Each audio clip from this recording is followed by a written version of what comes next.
Produk live streaming sekarang ini semakin user friendly dan juga mobile. Kalau dulu kita ingin membuat sebuah event live streaming, kita harus melibatkan kru yang cukup besar, ya, cukup banyak, dan perangkat-perangkat seperti PC yang dengan spek yang tinggi, juga skill yang mumpuni untuk bisa menjalankan software seperti OBS maupun vMix. Kita tidak bisa melakukan live streaming itu sendiri.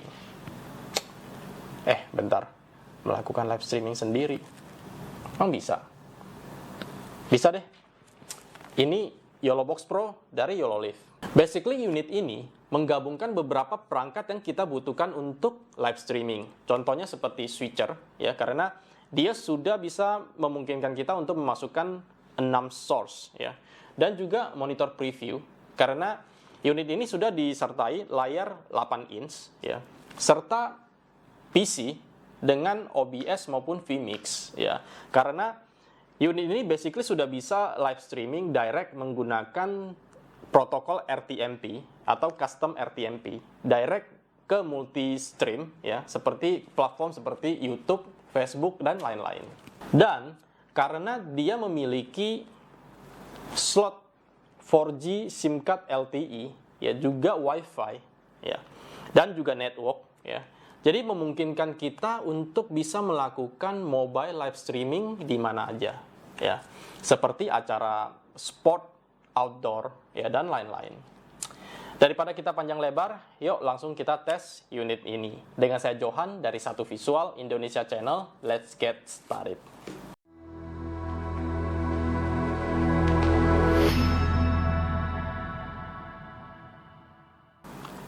Kita akan bahas mengenai input dan outputnya dulu. Jadi di YOLOBOX Pro ini dia memiliki 3 input HDMI di sini dan juga 1 input USB. Jadi kita bisa masukkan webcam, ya.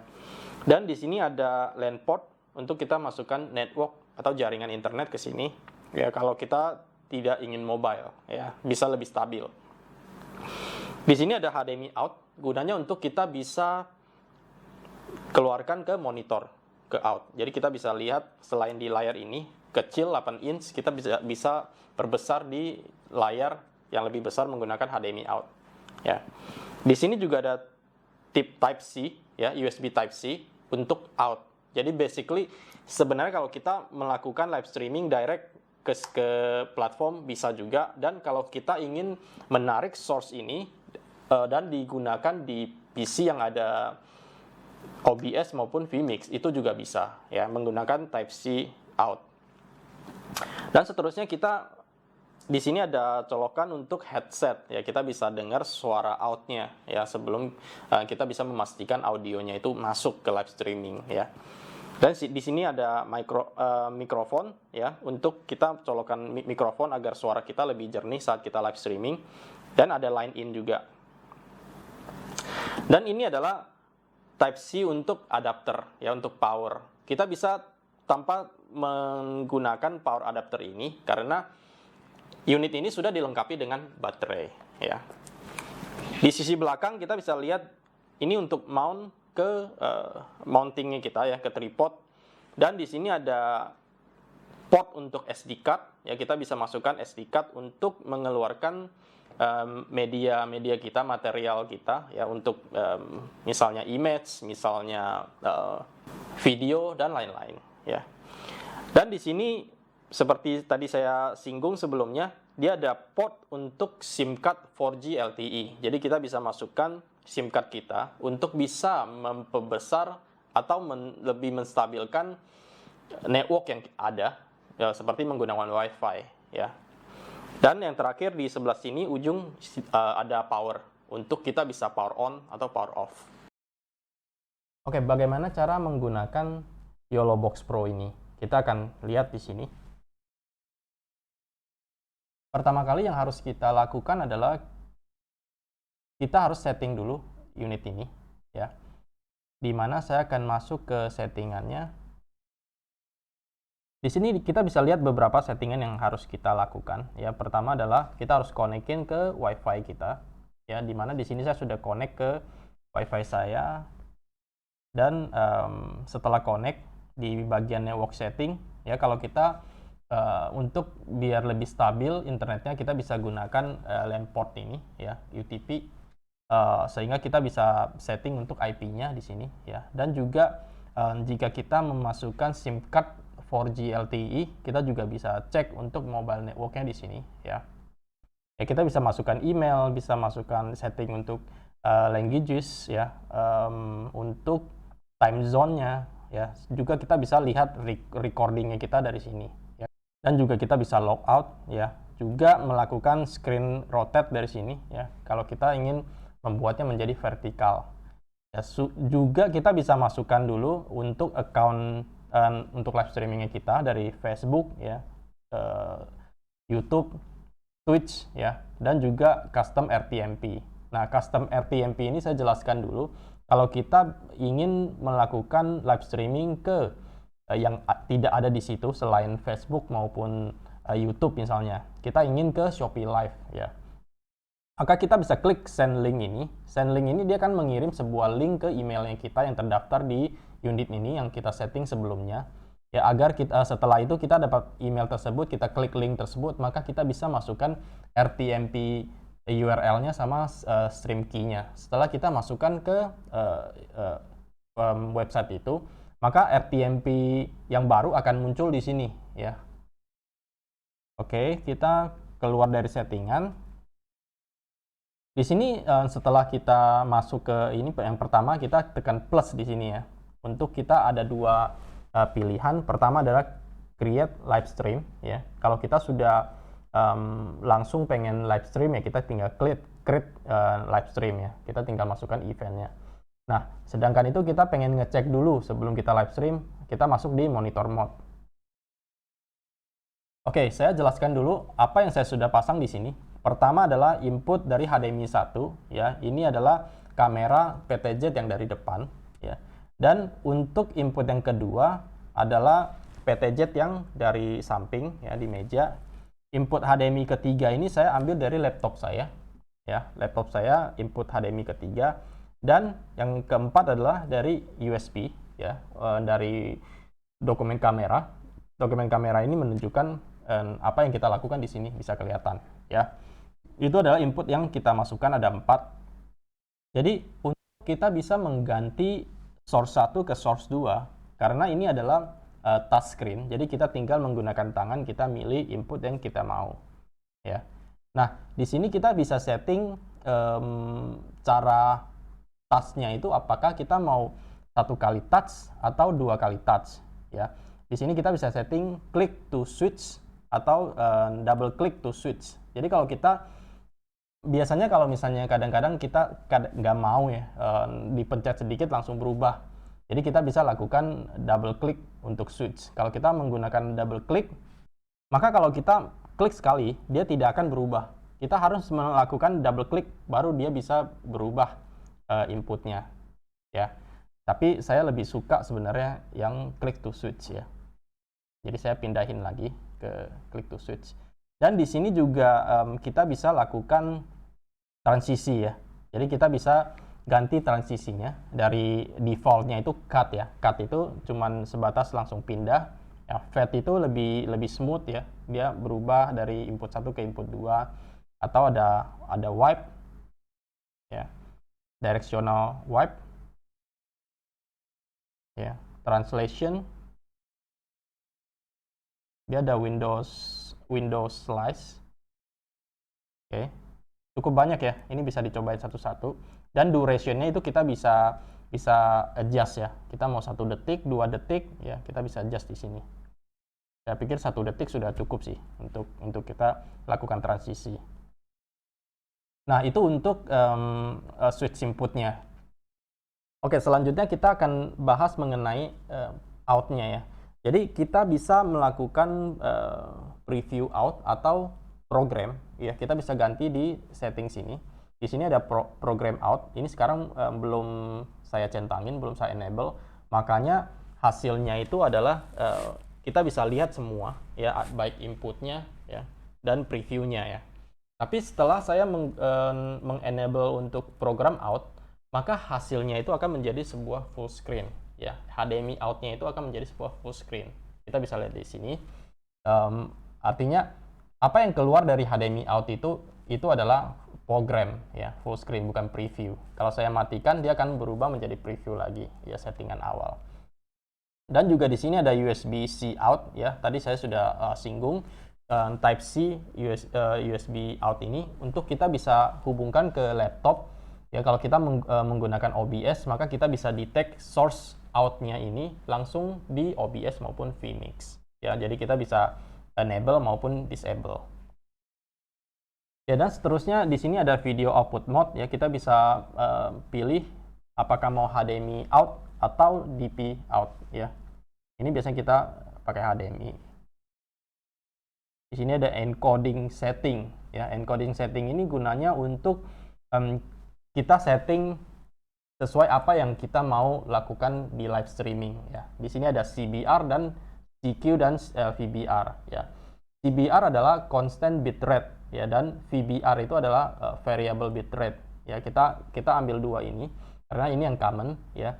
CBR itu adalah kita melakukan setting kontrol untuk bandwidth kita sendiri. Jadi dia tidak berubah bitrate-nya. Misalnya kita setting di 3000 Mbps ya, ataupun 2,5 biasanya ya. Tergantung bandwidth-nya kita.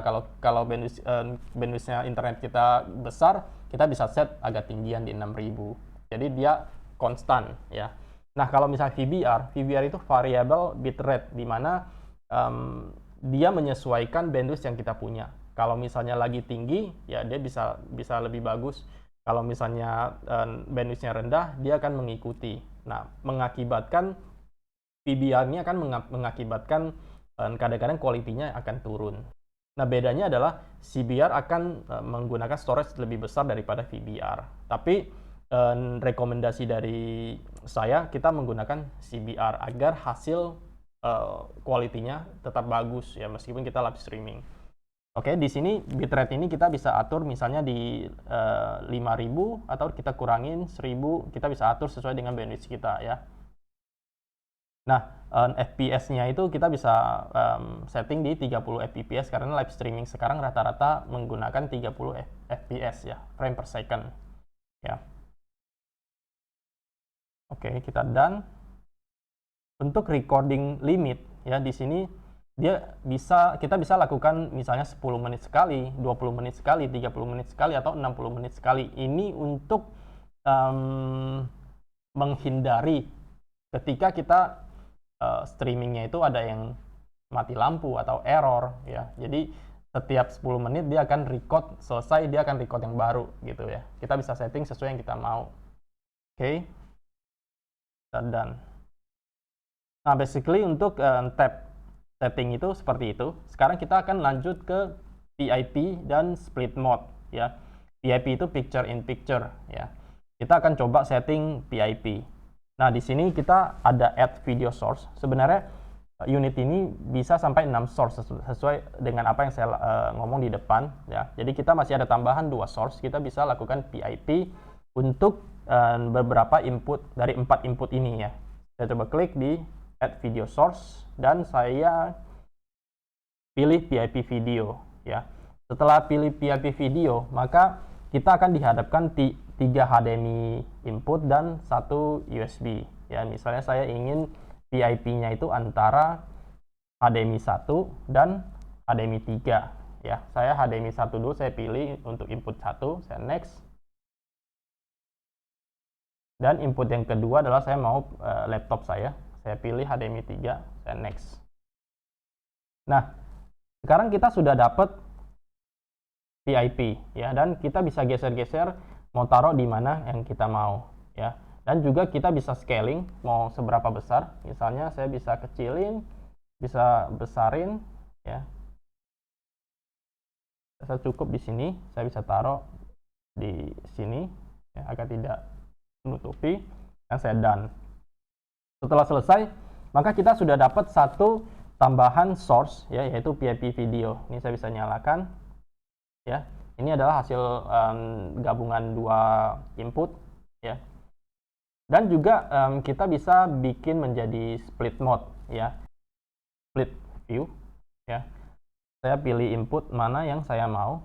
misalnya input yang kedua lah, saya next, dan input yang seterusnya di sampingnya saya menggunakan USB, saya next, maka dia akan menjadi seperti ini, split ya, kanan kiri. Dan juga kita bisa setting dari border thickness-nya ya, kita bisa setting separator position ya, kita maunya semana, misalnya segini ya, atau kemiringannya, separator direction ya, kita bisa bikin seperti ini. Ini cukup menarik ya. Ya, saya suka dengan fungsi ini. Oke, setelah selesai, maka kita akan dapat split view ini. Ya, seperti ini. Oke, dan satu lagi kita bisa tambahkan side by side. Side by side itu misalnya saya ingin input yang kedua next dengan input yang pertama, saya next ya. Dia akan menjadi side by side ya. Nah, side by side ini juga kita bisa spacingnya mau seberapa besar. Misalnya saya segini. Dan ini yang cukup menarik adalah kita bisa tambahkan background image di belakangnya ya. Kita coba klik di background image dan kita pilih image yang kita mau. Misalnya saya ambil background 4, saya oke, maka dia backgroundnya itu akan sesuai dengan image yang kita masukkan. Saya coba done ya, dan saya klik side by side, maka hasilnya akan seperti ini ya. Ini cukup powerful ya. Dan seterusnya kita akan coba layering ya. Layering itu ada di ya, ini adalah logo overlay lah ya kita sebutnya. Nah, di sini kita bisa tambahin overlay. Ada 3 macam, bisa masukin image overlay, bisa lower third, dan juga countdown timer. Ya, kita akan coba satu-satu. Kita pertama masukin overlay untuk image-nya dulu. Di sini saya sudah masukin logo ya, logo saya. Saya pakai warna putih aja coba ya. Kita lihat hasilnya seperti apa. Oke, ini saya bisa scaling, kecilin sedikit di sini. Ya, seperti ini. Oke, saya done. Nah, sekarang sudah keluar overlay-nya, image overlay-nya. Saya bisa klik di sini ya. Dan saya bisa geser. Geser, gimana gesernya? Oh, tadi harusnya kita setting di sini ya. Saya harus geser dulu di sini nih, di ujung. Saya done. Oke, sekarang kita coba. Nah, ya kan, dia sudah keluar untuk logonya kita ya, menggunakan overlay ya. Kita coba tambahin yang lain di image ini. Misalnya kita ingin tambahin, oke, image overlay oke lah ya, kita tambahin yang lain. Kita coba masukin lower third misalnya ya. Di sini ada beberapa pilihan untuk lower third ya. Ada yang rolling caption lagi, bisa jalan di bawah. Nanti kita tes ini. Sekarang kita coba masukin untuk title-nya dulu ya. Misalnya please enter title. Ini kita masukin, kita bisa langsung nulis ya, CEO misalnya. Ini besar deh, CEO, subtitle Johan. Oke, kita juga bisa ganti untuk fontnya ya, size-nya mau seberapa besar ya, colornya ini saya suka warna merah ya, nggak apa-apa kita pakai warna merah. Kok jadi berubah warna merah. Oke ya, subtitlenya juga kita bisa ganti font ya, size-nya kita bisa perbesar, perkecil. Kalau sudah, kita done ya, dan kita lihat, kita tambahin, maka dia keluar ya. Di sini sudah ada lagi untuk lower third-nya kita. Oke, seterusnya kita akan coba tambahin lagi countdown timer ya. Di sini ada 2 macam, kita bisa masukin. Misalnya saya coba yang ini ya. Di sini juga kita bisa setting be right back-nya itu kita bisa ganti. Misalnya kita ganti segera live. Oke, fontnya kita juga bisa ganti, teksnya kita bisa ganti menjadi warna merah. Ya, timernya kita memulai dari misalnya 3 menit. Oke, terus colornya udah saya nggak ganti, saya scale-nya mau seberapa besar ya, hanya nggak usah terlalu besar ya, sekitar segini. Saya done. Oke, dan kita tinggal klik. Oke, tadi kita lupa ya mau masukin running text ya. Kita coba masukin overlay di lower third ya. Coba masukin rolling caption di sini. Enter. Selamat datang di satu visual Indonesia.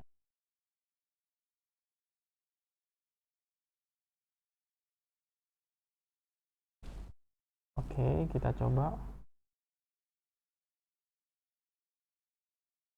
Rolling type-nya itu kita bisa atur, kita mau repeat scrolling caption atau one time scrolling caption. Jadi sekali doang atau terus-terusan ya. Nah, lihat ada ya text one ya. Ini untuk overlay running text. Nah, selanjutnya di sini ada satu logo lagi, 1:1 ya. Ini adalah untuk scoreboard ya. Scoreboard ini bisa dilakukan untuk pertandingan-pertandingan olahraga ya, contohnya misalnya basket ataupun bola ya. Di sini kita bisa tambahkan scoreboard display ya. Kita bisa atur kita mau berapa besar di sini ya. Terus tim 1 kita bisa tambahin skornya ya. Terus time kita bisa tambahin timenya di sampingnya. Countdown ya, time controlnya berapa lama, reset time, period, dan tim info ya. Kita bisa rubah ya, misalnya Piala Presiden.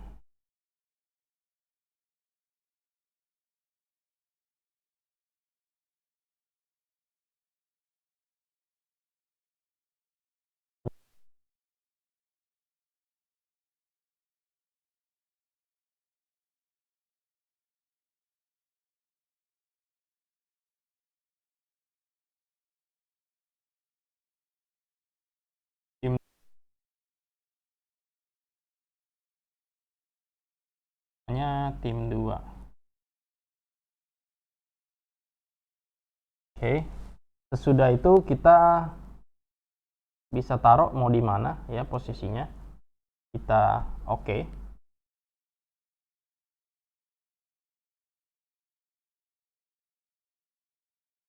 Kita coba hilangin dulu untuk ya. Nah, kita sudah memiliki scoreboard ya, kita bisa dilihat di sini tim 1, tim 2 skornya 0-0, namanya siapa, ada timernya, ada title-nya ya. Kita bisa tambahin untuk skornya ya di sini. Jadi basically ini bisa dipakai untuk pertandingan-pertandingan sport ya. Oke, setelah itu kita masuk ke audio ya. Di sini ada mixing audio. Kita bisa lakukan mixing untuk semua sound di sini ya. Karena beberapa input seperti HDMI laptop saya ini bisa mengeluarkan suara, dan juga saya bisa masukkan mikrofonnya. Jadi kita mixingnya itu ada di sini. Ya, kita klik di mix ini.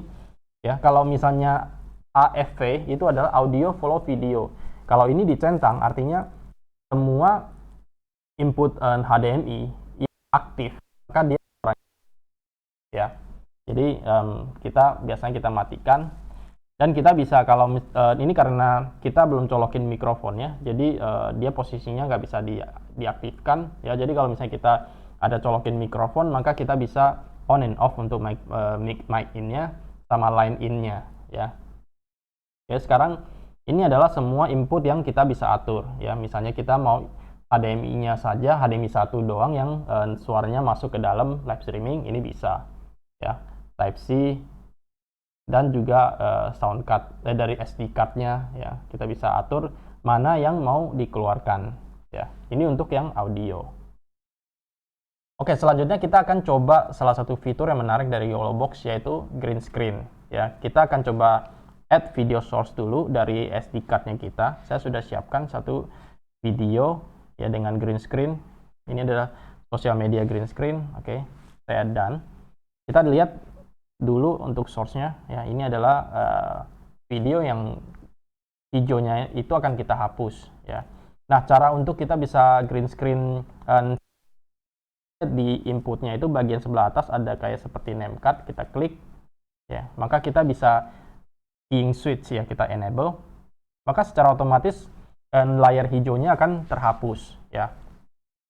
Kalau misalnya kurang bagus, maka kita bisa setting di sini di similarity dan smoothness-nya, kita bisa adjust lagi ya biar lebih bagus lagi untuk hijaunya, dan kita bisa masukin background image-nya di sini ya. Kita bisa tambahkan background di belakangnya dan hasilnya akan seperti ini ya. Setelah selesai kita tinggal done, maka hasilnya seperti ini. Kita bisa tambahkan logo ya.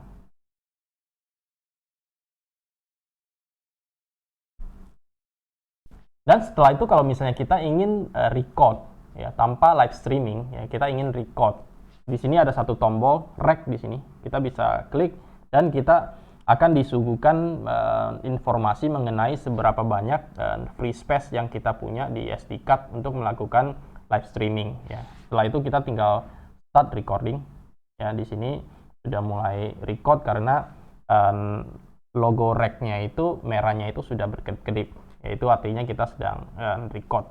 Oke. Kalau sudah selesai, kita tinggal klik record sekali dan kita stop recording ya.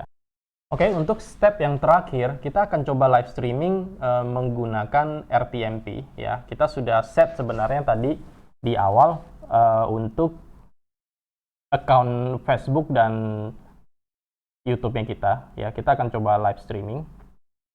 Kita akan coba live streaming, kita ke depan, kita back. Kita akan create live streaming.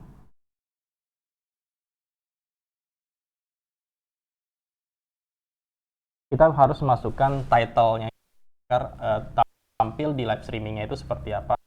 Misalnya kita masukkan testing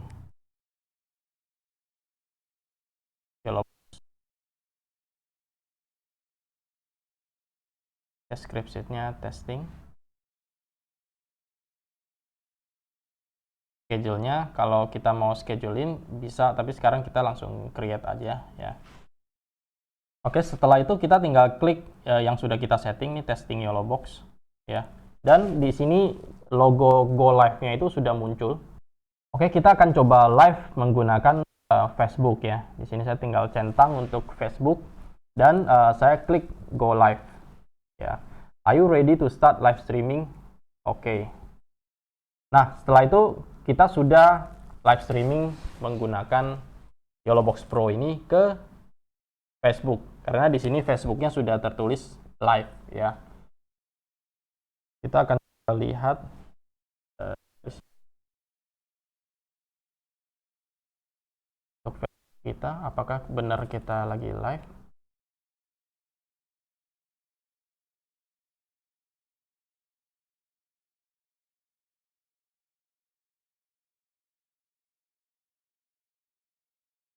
Ya, sekarang kita sudah muncul ya. Kita lagi live sekarang. Ya, ini sudah ada live-nya.